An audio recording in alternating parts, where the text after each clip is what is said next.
নমস্কার, বৌরানীর হেসেলে সবাইকে স্বাগত। আজ আবারও একটি নতুন রেসিপি নিয়ে আপনাদের সামনে হাজির হয়ে গেছি। আজ আমি বানিয়ে দেখাবো ধনে পাতার ভর্তা। চলুন দেখে নেওয়া যাক আমি কি পদ্ধতিতে এটাকে বানাচ্ছি।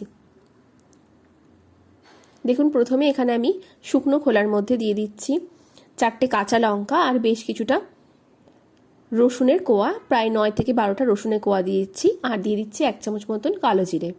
এবার এটাকে আমি 10 থেকে 30 সেকেন্ডের জন্য হালকা করে ভেজে নেব। দেখুন এরকম একটা রং হয়ে আসবে।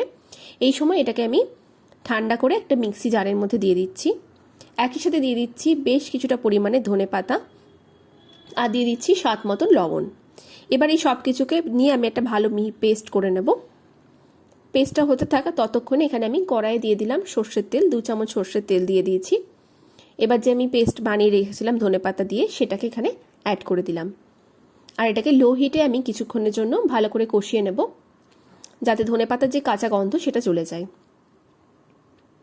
দেখুন বেশ কিছুক্ষণ কষানো হয়ে গেছে। এবার এটাকে আমি 5 মিনিটের জন্য আরও কিছুক্ষণ রান্না করে নিয়ে ঠিক এইভাবে জলটাকে শুকিয়ে দেব। খুব ভালো মতো শুকনো হয়ে গেছে। এবার যেহেতু এটা ভর্তা রেসিপি, তাই এটা ঝাল হবে অবশ্যই।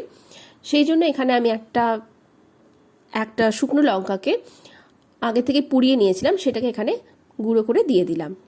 এবার এটাকে আবারও মিশিয়ে নিয়ে আমি গরম ভাতের সাথে পরিবেশন করব। আজকের রেসিপিটা খুবই সহজ, কিন্তু খেতে খুবই ভালো হয়। আপনারাও বাড়িতে এইভাবে একবার বানিয়ে দেখবেন।